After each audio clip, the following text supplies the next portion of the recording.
Hey guys, कैसे हैं आप लोग? आई होप आप ठीक हो, खुश हो, स्वस्थ हो। I am Sachin, welcome to my channel the review box. Video शुरू करने से पहले मेरे चैनल को सब्सक्राइब करें और वीडियो को लाइक, फॉलो और शेयर ज़रूर करें। So let's see what's there in the review box today. आज के वीडियो का टाइटल है Ukraine Russia war is the start of world war 3, George Soros, Prashant Dhawan.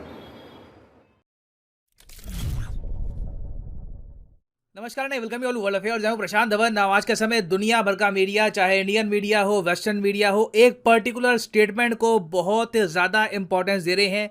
ये है जॉर्ज सोरोस की स्टेटमेंट। इन्होंने यहाँ पर ये कहा है, बाय द वे यहाँ पर आप देख पाएंगे, ये है जॉर्ज सोरोस। इन्होंने रिसेंटली ये कह दिया कि यूक्रेन वॉर एक शुरुआत हो सकती है वर्ल्ड वॉर 3 की। और इसके आगे इन्होंने ये भी ऐड कर दिया कि हमारी सिविलाइजेशन इस वॉर को सर्वाइव नहीं कर पाएगी, क्योंकि मोस्ट प्रॉब्ली ये वॉर इन द फ्यूचर फैलने वाली है। कई देश यहाँ पर और इन्वॉल्व हो जाएंगे और एक बार न्यूक्लियर बॉम्ब्स यहाँ पर यूज होने स्टार्ट हो गए, that will be the end of our civilisation. Bone chilling words हैं by one of the most powerful people in the world. Now George Soros कौन है, इन्होंने ये स्टेटमेंट क्यों दी है, डिस्कस करेंगे इस वीडियो में। मगर आगे बढ़ने से पहले आपसे एक क्वेश्चन पूछूंगा।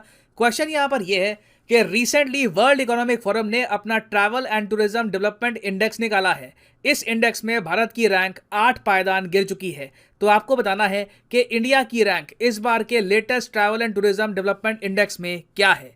यह है यहाँ पे आपकी ऑप्शन 54th, 100th, 17th या फिर 150वीं रैंक है हमारी। कमेंट सेक्शन में करिए उत्तर, सही आंसर आपको मिलेगा वीडियो के एंड में। नाउ पहली बात तो जॉर्ज सोरोस है कौन। जॉर्ज सोरोस का जन्म हुआ था हंगरी में। ये ज्यूइश रिलीजन के हैं और नाजी जर्मनी से कैसे ना कैसे करके ये बचकर अमेरिका में आ गए थे ड्यूरिंग वर्ल्ड वॉर 2। और उसके बाद धीरे धीरे इन्होंने बिजनेसेस स्टार्ट किए, इनके पास वेल्थ इकट्ठा हुई और एक टाइम पे आकर इन्होंने स्टॉक मार्केट से बिलियंस ऑफ डॉलर्स कमा लिए थे। इन्होंने काफ़ी बार स्टॉक मार्केट को शॉर्ट करके ज़रा पैसा कमाया, मतलब कि एंटिसिपेट करके कि ये मार्केट गिरने वाली है। बताया जाता है कि लंदन स्टॉक मार्केट को इन्होंने बुरी तरीके से क्रैश कर दिया था कई बिलियंस ऑफ डॉलर्स कमाने के लिए। आज के समय आप अगर देखो तो इनका टोटल जो अमाउंट इनके पास है ये रफली आप कह सकते हैं 40 से लेकर 45 बिलियन डॉलर्स का है। नाउ जॉर्ज सोरोस ने अपने पैसे का क्या किया कि 32 बिलियन डॉलर एलोकेट कर दिए ओपन सोसाइटी फाउंडेशन पर। ना ओपन सोसाइटी फाउंडेशन क्या है? ये अपने आप में इनके हिसाब से एक फिलैंथ्रोपिक संगठन है जो दुनिया भर में लिबरल विचारधारा को ज्यादा प्रमोट करने के लिए काम करता है। और जॉर्ज सोरोस के अंडर जो वेरियस कंपनीज हैं, इन्होंने दुनिया भर में जो मीडिया इंस्टीट्यूट्स हैं वहां पर स्टेक परचेज कर रखा है। यूरोप में बहुत सारे मीडिया हाउसेस हैं, अमेरिका में, इवन वेरियस और कंट्रीज में जो मीडिया हाउसेस हैं वहाँ पे आपको जॉर्ज सोरोस का स्टेक मिलेगा। तो बेसिकली दुनिया भर में क्या न्यूज़ जाती है, न्यूज़ में क्या बोला जाता है, उसमें एक काफ़ी इंपॉर्टेंट रोल प्ले करती है जॉर्ज सोरोस की कंपनीज। और इसलिए कहा जाता है he is one of the most powerful people in the world. Now since George Soros के पास मीडिया का इतना ज़रा कंट्रोल है, ये चाहे तो किसी भी वर्ल्ड लीडर की जो इमेज है खराब कर सकते हैं, इम्प्रूव कर सकते हैं। इन्होंने चूज़ ये किया है कि पॉलिटिक्स में ये सिर्फ लिबरल और लेफ्ट लीनिंग जो पॉलिटिशियंस हैं इनको सपोर्ट करेंगे। ये बात इन्होंने ऑन रिकॉर्ड कही है कि ये लिबरल विचारधारा को सपोर्ट करते हैं। जब ट्रंप यूएसए में पावर में थे ये ट्रंप के खिलाफ थे। रिसेंटली ये काफ़ी बार यही बोल चुके हैं कि नरेंद्र मोदी इंडिया के लिए खराब है। ये काफ़ी बार हिंदू नेशनलिस्ट स्टेट की बात कर चुके हैं। और बीच में आपको पता होगा जब फेक न्यूज़ फैली थी कि सिटीजनशिप अमेंडमेंट एक्ट से मुस्लिम्स की सिटीजनशिप छिन जाएगी, तो इन्होंने ये जो फेक न्यूज़ है ये भी फैलाई थी इंडिया में कि millions of Muslims will be deprived of their citizenship. हालांकि ऐसा कुछ हुआ था नहीं। और अभी रिसेंटली आप अगर देखें तो जॉर्ज सोरोस ने एक और बिलियनियर रीड हॉफमैन के साथ मिलकर डिस इन्फॉर्मेशन के खिलाफ लड़ने के लिए एक पूरा मैकेनिज्म तैयार किया है। अब डिस इन्फॉर्मेशन क्या है, सही इन्फॉर्मेशन क्या है, ये सब कुछ ऑब्वियसली जॉर्ज सोरोस और इनके जो फ्रेंड्स हैं यही डिसाइड करते हैं। तो जॉर्ज सोरोस ने रिसेंटली ये कहा कि जिस तरीके से यूक्रेन रशिया वॉर लगातार फैलती जा रही है और साथ साथ में दुनिया भर में और क्राइसिस भी खड़ा हो रहा है, जैसे कि ग्लोबल वार्मिंग का क्राइसिस है, फूड शॉर्टेज है, इवेंचुअली क्या होगा कि ये कॉन्फ्लिक्ट फैलनी स्टार्ट हो जाएगी, क्योंकि कई कंट्रीज अपने आप इस वॉर में कूद जाएंगे। और अगर आप सोच रहे हैं कि वेट, वॉर में कंट्रीज क्यों कूदेंगी, देखो इसका रीजन ये है, यूरोप में आप अगर हिस्टोरिकली देखो ना, तो जब भी फूड क्राइसिस आया है, इकोनॉमिक क्राइसिस आया है, तब काफी बार लीडर्स ने कंट्री को वॉर की तरफ धकेल दिया है ताकि लीडर अपनी सरकार बचा सके और ऑल टुगेदर कंट्री को एक डिस्ट्रैक्शन मिल जाए अपने इंटरनल प्रॉब्लम से। और दूसरी तरफ आप अगर देखें तो रशिया यूक्रेन वॉर थमती नजर नहीं आ रही। रिसेंटली फ्रांस के प्रेसिडेंट इमानुएल मैक्रोन, जिनको मैं मानता हूं बहुत ज्यादा सीजन्ड, वाइज इंसान है, इन्होंने ये कहा था कि बाइडन की जो इच्छा है कि ह्यूमिलिएट करेंगे रशिया को। आप अगर देखिए यूएसए जिस तरीके से वेपन्स प्रोवाइड कर रहा है यूक्रेन को, एक के बाद एक वेपन्स दे रहा है, बिलियंस ऑफ डॉलर्स खर्च रहा है, बाइडन पर्सनली चाहते हैं कि पुतिन बुरी तरीके से ह्यूमिलिएट हो जाए, रशिया यहां पर हार जाए। तो मैक्रोन ने यहां पर यह कहा है कि कोशिश करिए कि रशिया बहुत ज्यादा कॉर्नर ना हो जाए, रशिया को ह्यूमिलिएट करने के चक्कर में आप एक ऐसा रशिया ना क्रिएट कर दे जहां के लोग सोचे कि अब तो देखी जाएगी आरिया पार है। अगर कल को ये वॉर फैलती भी है तो ये भी इनको एक्सेप्टेबल होगा। तो ये यहां पर ध्यान रखना होगा वेस्टर्न कंट्रीज को कि रशिया को बहुत ज्यादा पुश ना कर दे। और देखो बाइडन अभी के लिए कर इसका बिल्कुल उल्टा रहे हैं। अभी रिसेंटली आप अगर देखें तो यूएसए ने यह कहा है कि रशिया जो अपनी बॉन्ड्स की पेमेंट कर रहा है ना, यूएस इसको ब्लॉक कर देगा। इससे बेसिकली क्या होने वाला है कि रशिया को खुद को दिवालिया घोषित करना पड़ेगा। एक्चुअली बाय डिफॉल्ट रशिया खुद दिवालिया घोषित हो जाएगा, क्योंकि दुनिया में हर कंट्री आपको पता होगा बॉन्ड से पैसे रेज करता है। भारत सरकार ने भी काफी बार $1 बिलियन $2 बिलियन उठाने के लिए इंटरनेशनली ये कहा है कि ये हमारे बॉन्ड्स हैं, ये परचेज कर लो, हर साल आपको 2-3% या 4% जो पैसा है ये हम आपको देते रहेंगे। रशिया ने भी ऐसा किया था। तो रशिया की सरकार हर साल जो ये बॉन्ड्स की पेमेंट करती है, यूएस इसको ब्लॉक कर देगा और इसकी वजह से रशिया इकोनॉमिकली डिफॉल्ट कर जाएगा। That will B disastrous for the Russian economy. मैं आपको बता रहा हूं श्रीलंका में जो हाल हुआ है वो हाल रशिया में हो सकता है अगर यूएस ने ऐसा कर दिया। तो सिंस रशिया ऑलरेडी इतना कॉर्नर्ड हो चुका है, यूक्रेन को लगातार यूएस स्ट्रांग बनाता जा रहा है, रशिया को वहां पे कुछ एक आप कह लीजिए एडवांस करने का इतना मौका मिल नहीं रहा। इसीलिए आप अब देख रहे हैं कि रशिया भी अब ऑलमोस्ट बेफिक्र सा हो गया है। रिसेंटली रशिया और चाइना ने न्यूक्लियर कैपेबल जो बॉम्बर्स हैं ये जो जापान के पास से उड़ा दिए क्वाड समिट के दौरान, ये एक इंडिकेशन है कि Russia does not care any more. ये लोग धीरे धीरे एक ऐसे लेवल पर पहुंच रहे हैं जहां पर एक बार को वॉर हो भी जाती है तो इनको मंजूर होगा। चाइना के पर्सपेक्टिव से भी आप अगर देखो तो शी जिनपिंग बहुत ही बड़ा ब्लंडर कर चुके हैं कोविड-19 को लेकर। आपको पता है चाइना में बात यह चल रही है कि जो वैक्सीन चाइनीज नागरिकों को दी गई है वो वैक्सीन कोविड के जो नए वेरिएंट्स है उससे प्रोटेक्ट नहीं करती, और ये एक बड़ा ब्लंडर हो चुका है चाइनीज गवर्नमेंट द्वारा। और चाइना की सरकार शी जिनपिंग के लोग ये बात एक्सेप्ट करना नहीं चाहते। तो चाइना भी कहीं ना कहीं एक बहाना ढूंढेगा, एक डिस्ट्रैक्शन ढूंढेगा कि इस कोविड से, इकोनॉमिक क्राइसिस से लोगों का ध्यान भटकाने के लिए ना एक स्मॉल स्केल कहीं पर वॉर हो जाए। तो डेफिनेटली जॉर्ज सोरोस इस मामले में गलत नहीं कह रहे। We are very close to a war, a third world war that is. और ये वॉर रैपिडली फैलकर सिविलाइजेशन को ऑल टुगेदर डिस्ट्रॉय भी कर सकती है। ना वापस आते हैं एमसीक्यू की तरफ कि वर्ल्ड इकोनॉमिक फोरम का जो ट्रैवल एंड टूरिज्म इंडेक्स है इसमें रिसेंटली भारत की रैंक क्या थी। तो सही उत्तर इसका है ऑप्शन ए, 54th है भारत की रैंक। यहां पर आप देख पाएंगे भारत की रैंक पिछले साल ऑफ कोर्स थी 46, अब गिर के हो चुकी है 54th। और नंबर 1 पे आपको मिलेगा जापान, नंबर 2 पे है यूएसए।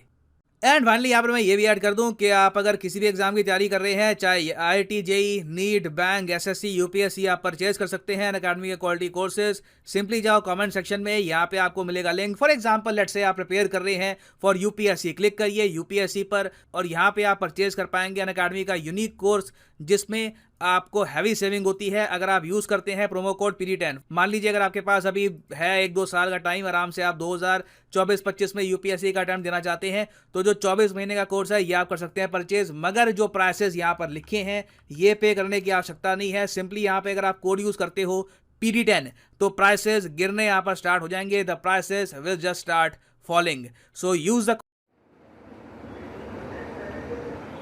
तो दोस्तों इस वीडियो में प्रशांत धवन जी ने हमारे सामने एक ऐसा वीडियो लाया है कि जहां पर जॉर्ज सोरस नाम के एक शख्स है जो बहुत ही धनवान व्यक्ति है, one of the richest person in the world है, बिलियनियर है और जूविश कम्युनिटी से आते हैं।